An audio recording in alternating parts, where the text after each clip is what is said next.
Hi everyone, welcome back to a new lesson. My name is Binu and you are watching me on BMC English. Friends, in this lesson we are going to learn how to make negative sentences in the future continuous tense. And it is very easy to make sentences in the future continuous tense, especially the negative sentences. Okay, so let's get started. അതെ friends, ഇന്നത്തെ ഈ പാഠഭാഗത്ത് നാം വിശദമായിട്ട് പരിശീലിക്കാൻ പോകുന്നത് future കണ്ടിന്യൂസിൽ എങ്ങനെ negative സെൻറ്റൻസുകൾ ഉണ്ടാക്കാം അഥവാ നിഷേധവാക്യങ്ങൾ ഉണ്ടാക്കാം എന്നതാണ്. ഇവിടെ ഫ്യൂച്ചർ കണ്ടിന്യൂസ് നമ്മൾ പോസിറ്റീവ് സെൻറ്റൻസുകൾ പരിശീലിച്ചപ്പോൾ ഞാൻ പറഞ്ഞിരുന്നു, ഭാവിയിൽ ഏതെങ്കിലും ഒരു പ്രത്യേക സമയത്ത് തുടർന്നുകൊണ്ടിരിക്കുന്ന പ്രവൃത്തിയെ കാണിക്കാൻ വേണ്ടിയാണ് നമ്മൾ പോസിറ്റീവ് സെൻറ്റൻസുകൾ ഉണ്ടാക്കിയിരുന്നത്. എന്നാൽ നിഷേധാർത്ഥത്തിൽ പരിശീലിക്കുമ്പോൾ ഒരു പ്രവൃത്തി അങ്ങനെ തുടർന്നുകൊണ്ടിരിക്കുകയല്ല അല്ലെങ്കിൽ അങ്ങനെ ചെയ്തുകൊണ്ടിരിക്കുകയല്ല എന്ന് പറയുകയാണ്. ഓക്കെ, നമുക്ക് അതിൻ്റെ സ്ട്രക്ചർ ഒന്ന് മനസ്സിലാക്കാം. Please look at the board. Future കണ്ടിന്യൂസിൽ നെഗറ്റീവ് സെൻറ്റൻസുകൾ ഉണ്ടാക്കാൻ വേണ്ടി നമ്മൾ ഉപയോഗിക്കുന്ന സ്ട്രക്ചർ എന്ന് പറയുന്നത് subject plus will plus not plus be plus verb plus ING അഥവാ പ്രസൻറ്റ് പാർട്ടിസിപ്പിളാണ്. ഒന്നുകൂടെ, subject plus will plus not plus be plus verb plus ING. Okay, ഇത് നമ്മുടെ മനസ്സിൽ അങ്ങ് പതിയണം. ഈ ഒരു സ്ട്രക്ചർ കിട്ടി കഴിഞ്ഞാൽ തന്നെ നമുക്ക് ധാരാളം സെൻറ്റൻസുകൾ സ്വന്തമായിട്ട് ഉണ്ടാക്കാൻ കഴിയുന്നതാണ്. അതുകൊണ്ടാണ് ഇതിൻ്റെ സ്ട്രക്ചർ ആദ്യം മനസ്സിലാക്കുക എന്ന് പറയുന്നത്. ഓക്കെ, ഇനി ഏതെല്ലാം സബ്ജക്റ്റിൻ്റെ കൂടെയാണ് നമുക്ക് will not be plus ING ഉപയോഗിക്കാൻ പറ്റുന്നത് നോക്കാം. ഇവിടെ എല്ലാ സബ്ജക്റ്റിൻ്റെ കൂടെയും നമുക്ക് എന്ത് ചെയ്യാം? Will not be plus ING ഉപയോഗിച്ചുകൊണ്ട് ധാരാളം സെൻറ്റൻസുകൾ ഉണ്ടാക്കാൻ കഴിയുന്നതാണ്. ഓക്കെ, സിംഗുലർ ആണോ പ്ലൂറൽ ആണോ എന്നൊന്നും നോക്കണ്ട, നിങ്ങൾ എൻ്റെ കൂടെ ഒന്ന് റിപ്പീറ്റ് ചെയ്യുക. I will not be, you will not be, they will not be, we will not be, he will not be, she will not be, it will not be, Ravi will not be plus ING. ഇവിടെ ING form നിർബന്ധമായിട്ട് നമ്മൾ ചേർത്തിരിക്കണം, അല്ലേ? തുടർച്ചയെ കാണിക്കുന്നതിന് നമ്മൾ എവിടെയൊക്കെ ING ഉണ്ടോ എന്തിനെ കാണിക്കുന്നതാണ്? തുടർച്ചയെ കാണിക്കുന്നതാണ്. ഇവിടെ നമ്മൾ നിഷേധാർത്ഥത്തിൽ ഇത് പരിശീലിക്കുമ്പോൾ ഒരു പ്രവൃത്തി അങ്ങനെ തുടർന്നുകൊണ്ടിരിക്കുകയല്ല എന്ന് കാണിക്കുന്നു. ഓക്കെ, അത് പ്രത്യേകം മനസ്സിൽ വയ്ക്കുക. ഓൾറൈറ്റ്, ഇനി നമുക്ക് ധാരാളം സെൻറ്റൻസുകൾ എഴുതാം. തീർച്ചയായിട്ടും അത്തരം സെൻറ്റൻസുകളിലൂടെ പോകുമ്പോൾ എങ്ങനെയാണ് ഈ സെൻറ്റൻസുകൾ ഉണ്ടാക്കുന്നതെന്ന് കൂടുതൽ വ്യക്തമായിട്ട് നിങ്ങൾക്ക് മനസ്സിലാവും. Okay, let me write the first one.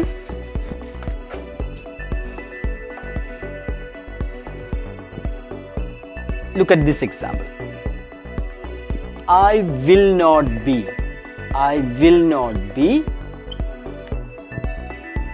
teaching, I will not be teaching English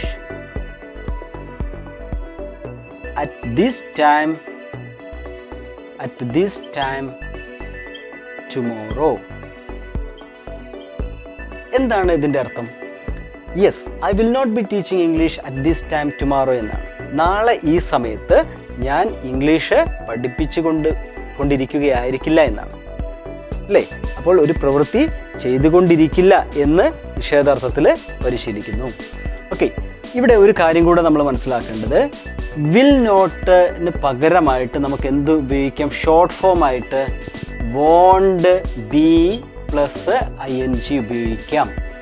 ഇത് മറക്കരുത്. നമ്മൾ സംസാര ഭാഷയിൽ പ്രത്യേകിച്ച് ഷോർട്ട് ഫോം ആയിട്ട് ഉപയോഗിക്കാറുണ്ട്.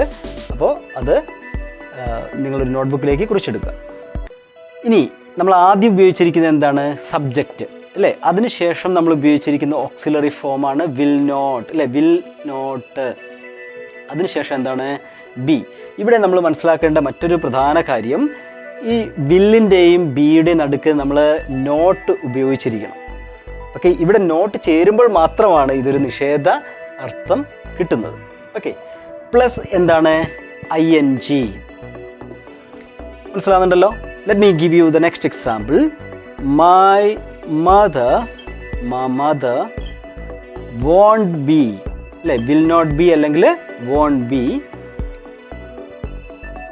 cooking.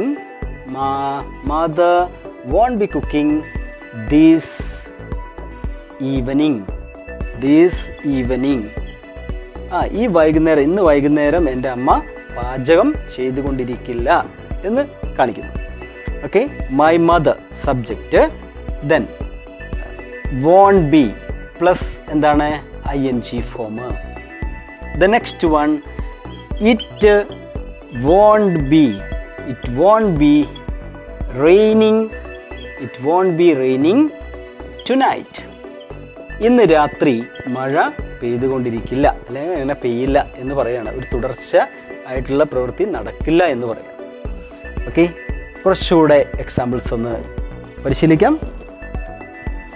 നിങ്ങൾ തീർച്ചയായിട്ടും വളരെ ശ്രദ്ധയോടുകൂടി, വളരെയധികം പ്രാധാന്യത്തോടു കൂടി പരിശീലനം തുടർന്നുകൊണ്ടേയിരിക്കുക. നമ്മൾ ഏകദേശം ടെൻസിൻ്റെ അവസാന ഭാഗത്ത് എത്തിക്കഴിഞ്ഞു. ഞാൻ നേരത്തെ പറഞ്ഞിരുന്നു, സംസാരിക്കാൻ വേണ്ടി നമ്മൾ ഏറ്റവും കൂടുതൽ ആശ്രയിക്കുന്നത് എന്തിനെയാണ്? ടെൻസിനെയാണ്. ടെൻസ് പഠിച്ചിരുന്നാൽ തന്നെ ഏകദേശം ഒരു 60-70% ഭാഷ നമ്മുടെ കയ്യിൽ വന്നു എന്നുള്ളതാണ് അതിൻ്റെ സത്യാവസ്ഥ. ഓക്കെ, അപ്പോൾ അതുകൊണ്ടാണ് ടെൻസിന് നമ്മൾ അത്രയ്ക്ക് പ്രാധാന്യം കൊടുത്തുകൊണ്ട് പരിശീലിക്കുന്നത്. Okay, then let me give you a few more example. She won't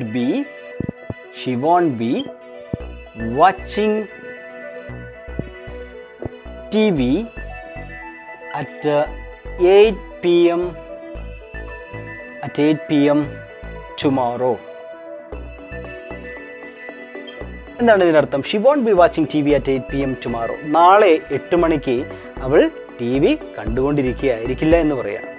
okay, subject won't be plus ING. The next one, he won't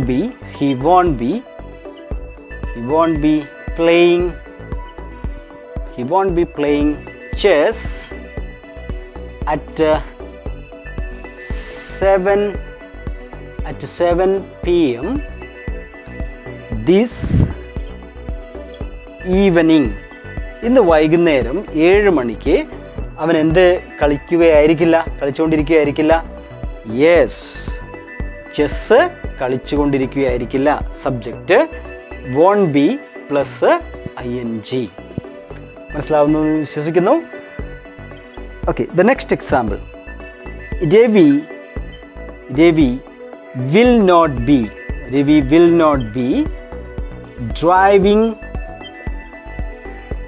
driving his car at 6 a.m.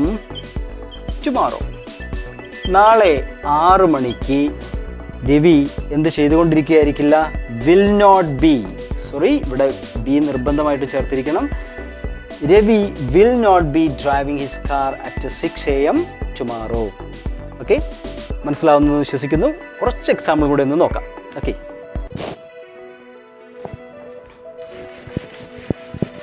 then the next one,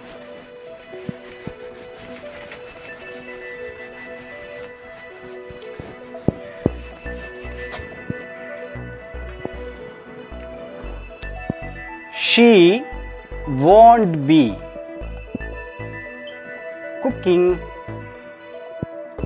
be cooking dinner tonight. ഇന്ന് രാത്രി അവൾ എന്ത് ചെയ്തുകൊണ്ടിരിക്കുകയായിരിക്കില്ല? She won't be cooking dinner tonight. ഇന്ന് രാത്രി അവൾ dinner പാചകം ചെയ്തുകൊണ്ടിരിക്കുകയായിരിക്കില്ല എന്ന് പറയാം. Okay, the next one, Priya will not be learning her lessons tomorrow. Priya അവളുടെ ലെസൺസ് നാളെ പഠിച്ചുകൊണ്ടിരിക്കുകയായിരിക്കില്ല. Okay, then next one, they will not be watching TV. They will not be watching TV when you get home. നിങ്ങൾ വീട്ടിലെത്തുമ്പോൾ അവരെന്ത് ചെയ്തുകൊണ്ടിരിക്കുകയായിരിക്കില്ല? they will not be watching TV. അവർ T V കണ്ടുകൊണ്ടിരിക്കുകയായിരിക്കില്ല എന്നാണ്. ഇനി നമുക്ക് ടൈം റെഫറൻസ് ഇല്ലാതെ വളരെ സിമ്പിളായിട്ടൊന്ന് പറഞ്ഞു നോക്കാം. Please repeat after me. I will be cooking or I will not be cooking. അല്ലേ, നെഗറ്റീവ് ഫോമായിട്ട് എങ്ങനെയാണ് വരിക? will not be. I will not be washing my clothes. She will not be dancing. She will not be singing. They will not be cooking. You will not be going. എന്നൊക്കെ നിങ്ങൾ പറഞ്ഞ് സെൻറ്റൻസുകൾ ഉണ്ടാക്കിക്കൊണ്ടേയിരിക്കുക. ഇന്നത്തെ ഈ class നിങ്ങൾക്ക് എല്ലാവർക്കും മനസ്സിലായി കാണുമെന്ന് വിശ്വസിക്കുന്നു. If you like this class, please do not forget to give me a thumbs up. And if you haven't subscribed our channel, please subscribe it right now. And I will be back soon with another lesson. Till then, bye.